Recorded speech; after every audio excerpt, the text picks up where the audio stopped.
মা, তুমি তো এই বাড়িরই বউ, তাই না? হ্যাঁ আন্টি। তোমাকে একটা প্রশ্ন করি। হ্যাঁ হ্যাঁ, করেন না আন্টি। আচ্ছা, এই ফ্ল্যাটটা কি ওনাদের নিজেদের নাকি ভাড়া? ভাড়াও না আবার নিজেদেরও না। মানে? আসলে আন্টি, আমাদেরকে একজন দয়া করে এই ফ্ল্যাটটা দিয়ে গেছে। কি? হ্যাঁ, কি আর বলবো, আপনাকে তো বলাই যায়। এমনিতেও আপনি 2 দিন পর আমাদের আত্মীয়ই হবেন। বলি, হ্যাঁ হ্যাঁ মা, বলো বলো। আসলে আন্টি, আমাদের অবস্থা না খুব খারাপ।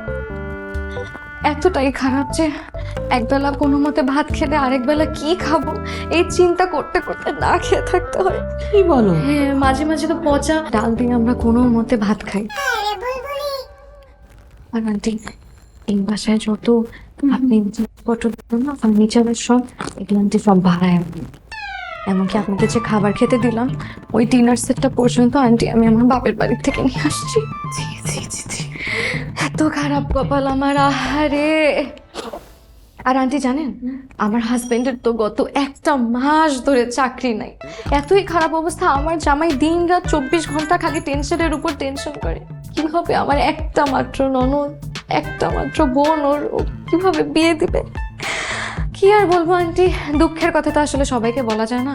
আপনি তো এমনিতে কয়দিন পর আমাদের আত্মীয় হবেন, আপনাকে তো বললামই। তো ভাবলাম যে দুঃখের কথা আপনাকে শেয়ার করি, তাহলে মনটা একটু হালকা লাগবে। এত কষ্ট নিয়ে যে কোথায় যাবো আন্টি, কয়দিন পর ভিক্ষা না করা লাগে।